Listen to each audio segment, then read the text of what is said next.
Terus lanjutnya gimana Kang? Setelah Yahudi itu diusir, apa mereka masih ya istilahnya membuat percikan-percikan konflik atau tidak terima atau gimana? Setelah terjadi pengusiran Bani Qainuqa tersebut, yang lainnya diam, tidak berani.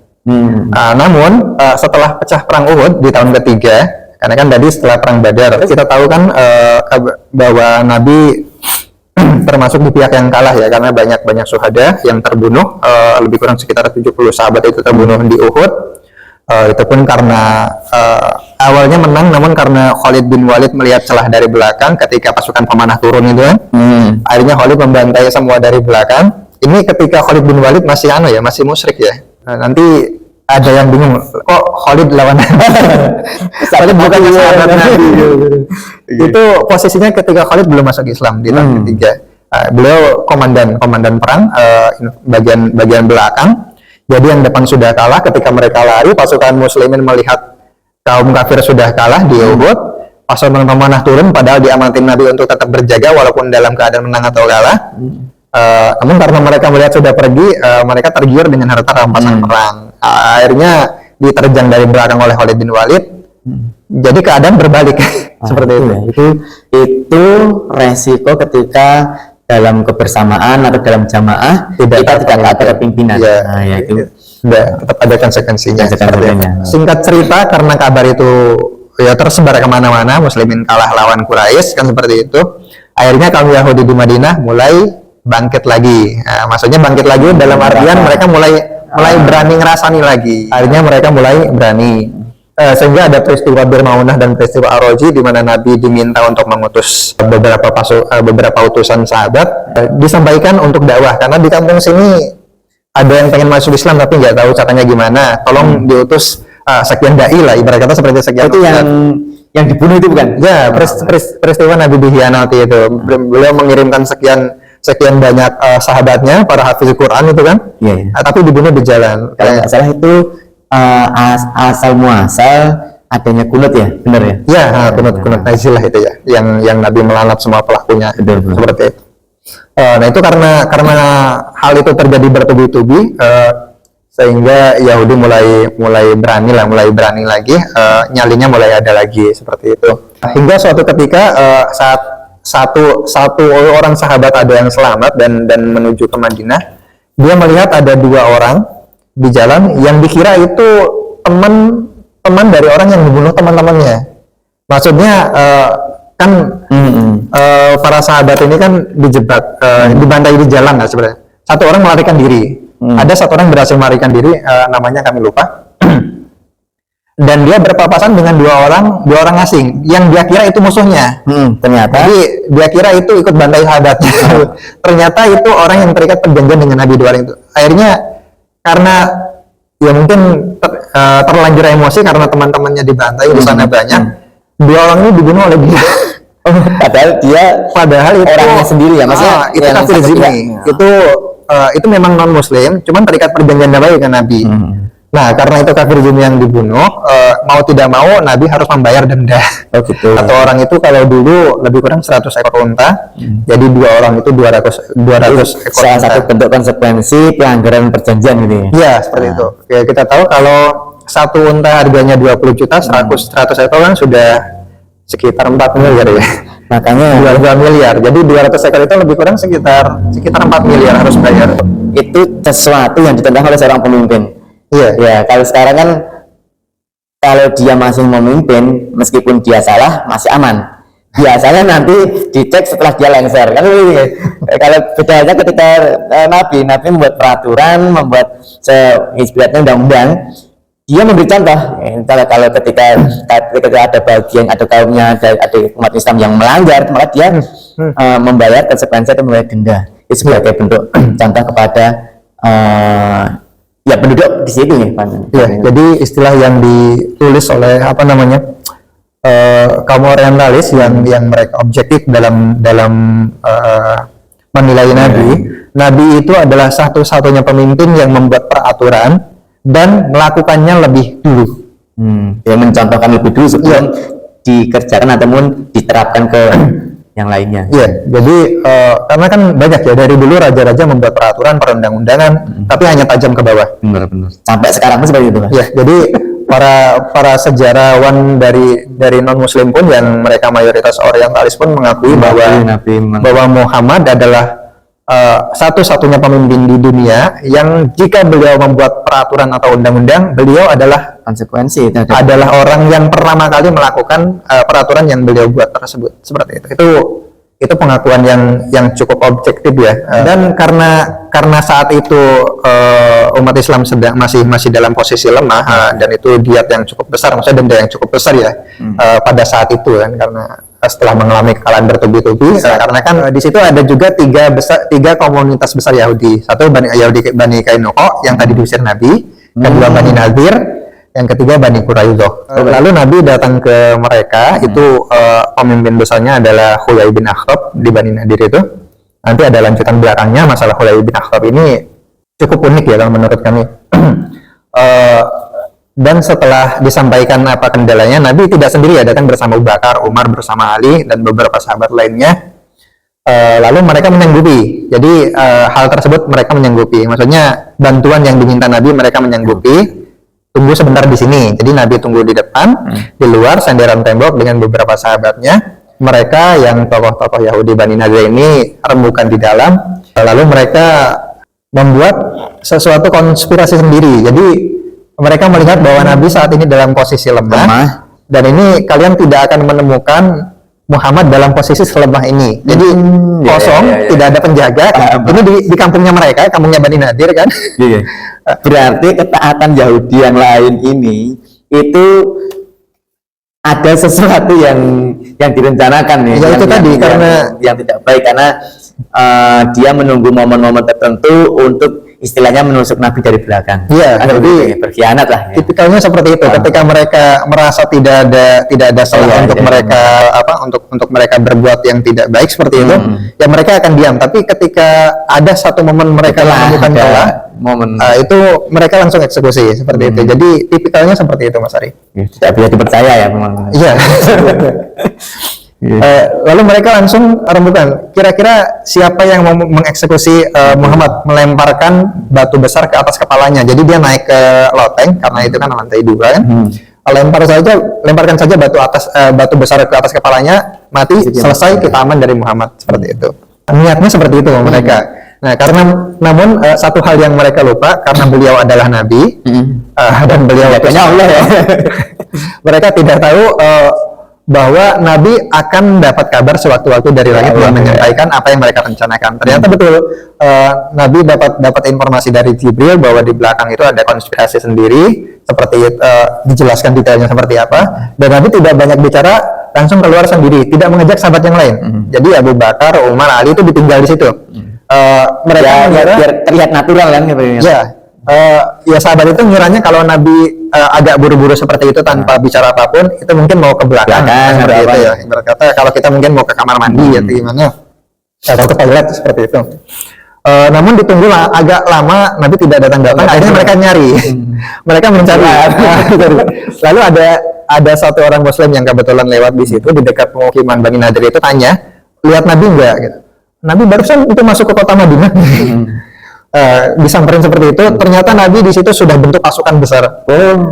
Jadi dijelaskan seperti apa, bahwa mereka dijelaskan kepada Abu Bakar, Umar, Ali yang tadi mencari Nabi, bahwa mereka membuat konspirasi seperti ini untuk membunuh Nabi dan melemparkan batu di atas kepala beliau. Akhirnya Nabi menggerakkan pasukan dan mengepung Bani Nadir tersebut seperti itu. Akhirnya ini diusir juga nggak? Ini atau akhirnya diusir, cuma melalui drama yang cukup panjang. Awalnya mereka ditekan oleh Nabi, mereka awalnya mau langsung menyerah. Dengan dia sadar diri ya. Kalau melawan kalah resikonya kan mati. Nah, seperti itu. Awalnya mau menyerah karena Nabi sudah mengultimatum mereka untuk mengusir mereka langsung keluar seperti pendahulunya Bani Kainuqa tersebut. Namun ada surat kiriman dari Abdullah bin Ubay bin Salul. Abdullah bin Ubay itu pimpinan kaum munafik di Madinah. Cuman secara fisik Islam dan bersahadat. Karena tidak ada kekuatan yang itu bisa. yang gembosi itu ya, ketika umat Islam perang ini. yang gembosi. Jangan mau diusir, ibarat kata beliau mengirim pesan, jangan mau diusir sama Muhammad, karena saya akan ada bersama kalian. Saya punya 2.000 pasukan di belakang, serta saya akan istilahnya ngajak Bani Ghatafan juga yang dari luar. Jadi suku Ghatafan itu suku besar ya di Jazirah Arab, dan mereka suku musyrik, maksudnya penyembah berhala. Itu semuanya ada di belakang kalian. Jadi jangan dengarkan apa yang diomongkan Muhammad, seperti itu. Akhirnya karena mendengar dukungan dari Abdullah bin Ubay seperti itu kan, dijanjikan seperti itu, akhirnya Bani Nadir itu merasa jumawa. Jadi peringatan Nabi untuk keluar dari kota Madinah itu nggak dihindarkan. Diabaikan ya, jadi diabaikan. Namun ditunggu selama 1 minggu, ini Abdullah bin Ubay kok nggak datang gitu lagi. Akhirnya mulai takut, mulai ada rasa khawatir seperti itu kan. Ya akhirnya setelah 20 malam ya, atau sekitar 26 malam, akhirnya mereka menyerah. Tidak mau menyerah karena bantuan yang dijanjikan itu ternyata ini adalah hoax. Ternyata Abdullah bin Ubay juga tidak berani. Akhirnya mereka diusir. Sudah tadi awalnya ngeyel, dan akhirnya menyerah, diusir. Mereka tetap minta syarat ke Nabi. Syaratnya semua harta mereka minta dibawa. Oh ya, ini sama Nabi boleh. Akhirnya dibolehkan. Dibolehkan karena Nabi orang baik. Orang baik. Jadi syaratnya dari mereka dipenuhi oleh Nabi. Nabi hanya menyampaikan, bawalah apa yang bisa dibawa untamu. Mereka akhirnya bawa harta mereka dengan 700 ekor unta. Rumah mereka hancurkan sendiri, daun pintunya mereka copot, jendela mereka copot, mereka bawa dengan unta. Semuanya dibawa. Yang bisa dibawa, kecuali senjata dilarang. Ya, senjata dilarang. Ya, akhirnya sebagian besar ke Khaybar, karena Khaybar itu ada komunitas Yahudi, itu kotanya kaum Yahudi di situ. Yang tadi. Ya, yang tadi di situ, terus Bani Nadir juga ngumpul di situ dengan membawa bekal harta yang banyak di situ. Sebagian ke Syam. Mungkin ada saudaranya di sana, mungkin lebih enak tinggal di sana seperti itu. Akhirnya dua komunitas Yahudi itu terusir dari Madinah, itu pun karena ulah mereka sendiri, Mas Ari. Jadi bukan karena Nabi niat mengusir mereka. Nabi justru bagaimana caranya bisa berdamai dengan semua pihak kan seperti itu. Dari awal kan seperti itu. Mereka terusir karena ulah mereka sendiri seperti itu. Dan yang terakhir itu Bani Quraidah. Nabi bersinggungan dengan mereka pada saat perang Khandak ya, atau perang Ahzab, ya, perang Parit lah. Dan itu yang perlu mungkin kita ketahui, inisiasi atau orang yang menggagas perang Parit itu adalah dari Bani Nadir yang tinggal di Khaybar. Jadi mereka masih menyimpan dendam kepada Nabi. Mereka menginisiasi perang besar. Jadi mereka melobi suku. Berarti masih ada komunikasi dengan Yahudi yang di dalam ya, yang di Madinah. Itu nanti setelah pasukan koalisi kafir itu 10.000 pasukan mengepung Madinah. Itu nanti Huyai bin Akhtab, pemimpin Yahudi itu melobi Bani Quraidah untuk bersekutu dengan mereka dan berkhianat kepada Nabi. Karena kan tinggal sisa satu komunitas ya. Karena uniknya secara geografis, Madinah itu dikelilingi oleh bukit-bukit batu yang tajam, sehingga tidak mungkin dilalui oleh prajurit berkuda. Di belakang ada kebun kurma, itu juga tidak mungkin digunakan untuk pasukan. Satu-satunya gerbang itu hanya di gerbang depan, hanya bisa masuk dari situ, dan dari gerbang yang dimiliki oleh Yahudi Bani Quraidah itu. Singkatnya, karena tahu Nabi mendengar kabar bahwa akan ada pasukan besar-besaran yang akan menyerbu Madinah, akhirnya Nabi musyawarah dengan para sahabatnya yang lain, kira-kira kita lawan di dalam kota, atau kita sambut mereka keluar. Maksudnya kita sambut di luar, perang di luar, jangan di dalam, seperti itu. Banyak pendapat seperti itu kan, dan terakhir kalau di luar jumlah kita tidak cukup, kita akan dibantai habis. Karena kan penduduk Madinah tidak sampai sebanyak itu ya, tidak sampai 10.000 jiwa, tidak sampai. Sekalipun digabung dengan anak-anak dan wanita, tidak sampai segitu.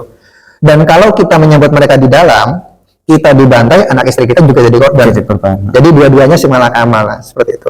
Nah, itu muncul di situ sosok Salman Al-Fariji yang mengadopsi sistem pertahanan dari Persia. Karena beliau dari Persia, beliau menyampaikan, ya Rasulullah, saya punya usul di negeri saya. Kalau ada perang dadakan dan kita tidak siap, sedangkan kita harus bertahan, kita menggali parit. Karena kalau buat benteng nggak mungkin. Selain dananya besar, itu kan juga nggak langsung kering. Lama juga. Ya, itu nggak langsung kering kan. Sedangkan mereka sudah ada di perjalanan, sudah bersiap-siap. Paling lebih kurang hanya seminggu sampai ke Madinah. Akhirnya pendapat dari Salman itu yang disetujui. Mereka menggali parit dan akhirnya betul. Dan ini strategi detailnya ya, yang jarang dibahas. Selain Nabi menggali parit, Nabi juga membabat habis rumputan di sepanjang sekian kilometer yang mau mengarah ke Madinah. Tujuannya apa? Ketika pasukan ini datang, otomatis mereka akan datang dengan kuda perang dan unta mereka. Nah, ketika persediaan rumput dibabat habis, jadi tujuannya mereka kehabisan pakan. Benar. Nah, itu resiko Jadi kuda perang mereka mati, unta mereka mati, kan resiko sumber air juga ditutup. Jadi sekitar yang itu ditutup. Jadi banyak strategi yang dilakukan, tidak hanya menggali parit itu. Jadi ada hal-hal yang sifatnya pendukung yang itu perlu. Itu kalau didalami detail sekali, banyak sekali hal-hal yang kita tahu bahwa Nabi itu dan sahabatnya ada strategi seperti itu. Walaupun nanti pada akhirnya ditolong oleh Allah setelah sekian puluh hari dikepung tidak bisa dibobol karena kafir Quraisy beserta kawan-kawan juga kaget kan, karena itu sama sekali strategi perang yang tidak dikenal di Arab. Di Arab itu perangnya ya fisik lawan fisik, pedang lawan pedang, tombak lawan tombak, jadi ketemu fisik langsung. Sedangkan ketika mereka parit yang sangat besar dan tidak bisa dilompati oleh kuda, nggak nyangka gitu. Nah, itu mereka kaget. Persediaan air juga tidak ada, persediaan rumput untuk pakan juga tidak ada. Mereka hanya menghabiskan persediaan yang mereka bawa saja seperti itu. Akhirnya selama sekian puluh hari mereka di situ tidak ada perkembangan yang menjanjikan untuk mereka.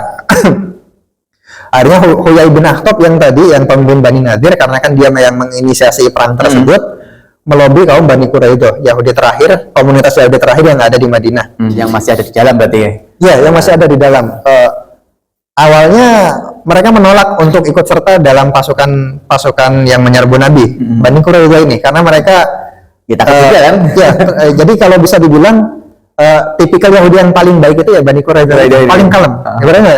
Jadi tipikal mereka itu yang paling kalem. Cuma karena dijanjikan oleh Huyai bin Akhtab tadi bahwa saya membawa 10.000 pasukan yang sangat besar, termasuk gagapan Quraisy, dan saya juga akan bersama kalian. Jadi ketika 10.000 itu sebenarnya itu beneran atau hoax ini? Hanya untuk betul. Itu gabungan. Jadi dari Mekah, jadi gabungan orang kafir sejazirah Arab. Melawan Madinah ya? Melawan Madinah, satu kota kecil.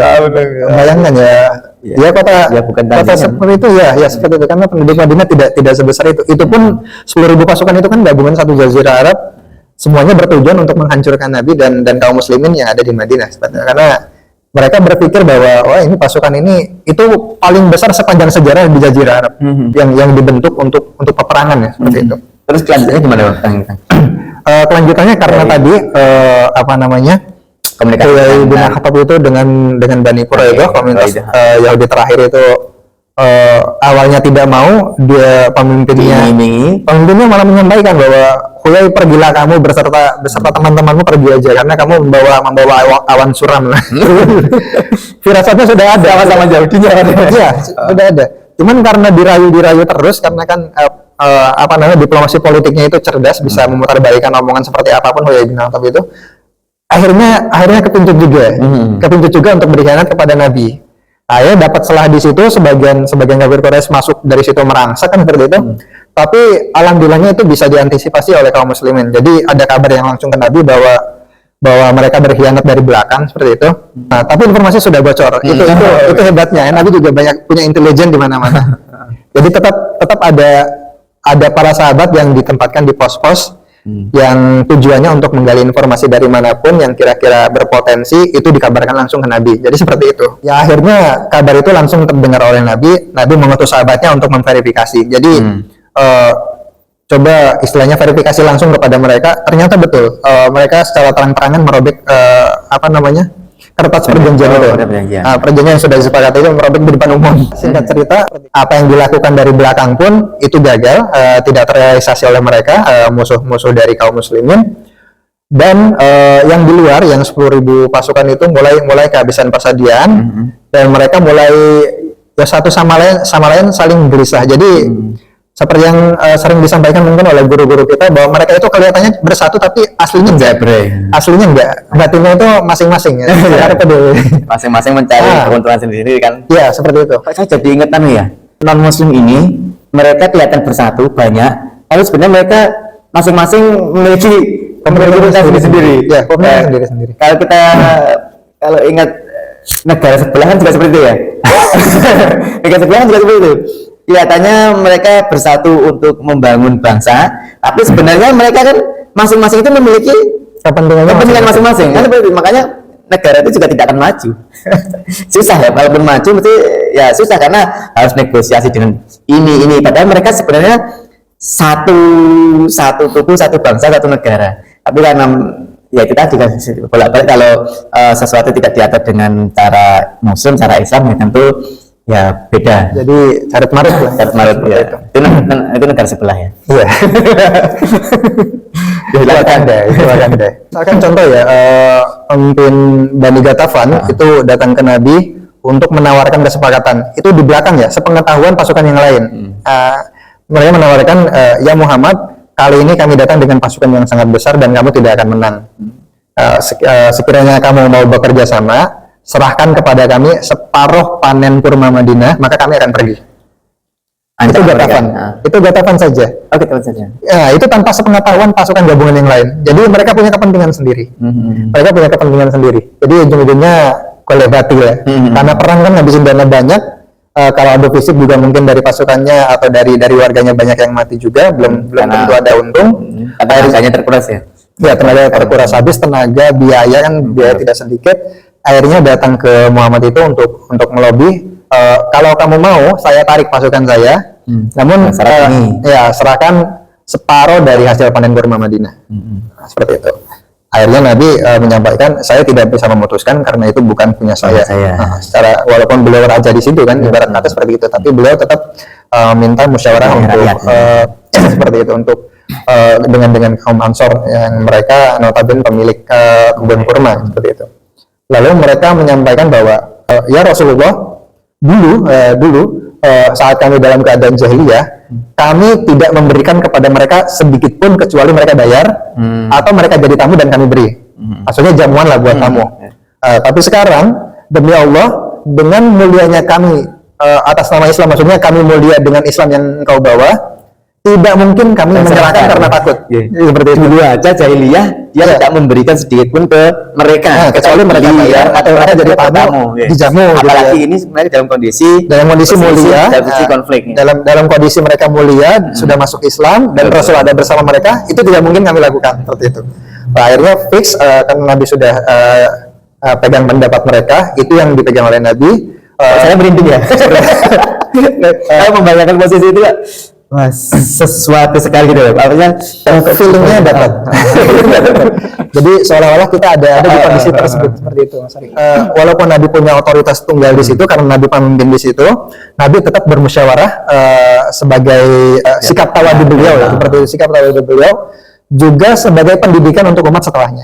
Jadi sekalipun mereka atau kita ada di posisi tertinggi, kita harus tetap mendengarkan pendapat orang lain yang ada di bawah kita. Karena setiap perilaku itu menjadi pendidikan umat-umat setelahnya ya. Iya, seperti itu. Akhirnya hal itu disepakati oleh para sahabat dan Nabi menyampaikan kepada Bani Gatafan bahwa Nabi tidak akan melakukan hal tersebut. Akhirnya berlanjut sehingga singkat cerita perjuangan mereka untuk menembus pertahanannya, untuk menembus pertahanan yang dibuat kaum muslimin itu tidak bisa terrealisasi, sehingga Allah menurunkan angin badai di malam hari yang sangat dingin. Kita tahu bahwa tenda mereka semuanya porak-poranda, termasuk Abu Sofyan itu pemimpin perang di situ. Dia akhirnya pulang malam itu juga pada saat nggak tahan. Intinya terserah kalian, saya pulang. Karena dinginnya itu dingin masuk pulang. Kita tahu di Jazirah Arab itu padang pasir, padang terbuka. Kalau dingin sekali. Kalau siang panasnya panas sekali, seperti itu. Nah, itu perang Ahzab selesai, Nabi meletakkan pedang beliau, para sahabat pulang, malaikat Jibril langsung datang. Ya Muhammad, ngapain? Ibaratnya seperti itu. Selesai gitu kan. Sesungguhnya kami malaikat belum meletakkan pedang kalian. Majulah kamu ke tempatnya Bani Quraisy itu. Maksudnya informasi ke Nabi, jangan dulu ditaruh senjatanya. Majulah kamu kepada Yahudi Bani Quraidah, sesungguhnya kami ada di depan, seperti itu. Jadi lebih kurangnya seperti itu. Ya itu teman-teman pemirsa YouTube, mudah-mudahan perbincangan kali ini bisa memberikan manfaat ya, utamanya untuk kami, dan mudah-mudahan bisa diambil manfaatnya untuk pemirsa YouTube, terutama sahabat Cuan Plus, dan umumnya kepada semua penonton YouTube channel ini. Ya, mohon dukungannya, sekecil apapun dukungan panjenengan, insya Allah bernilai bagi kami dan bernilai untuk kebaikan semuanya. Saya cukupkan sekian, sampai ketemu di video-video berikutnya. Wassalamualaikum warahmatullahi wabarakatuh. Waalaikumsalam warahmatullahi wabarakatuh.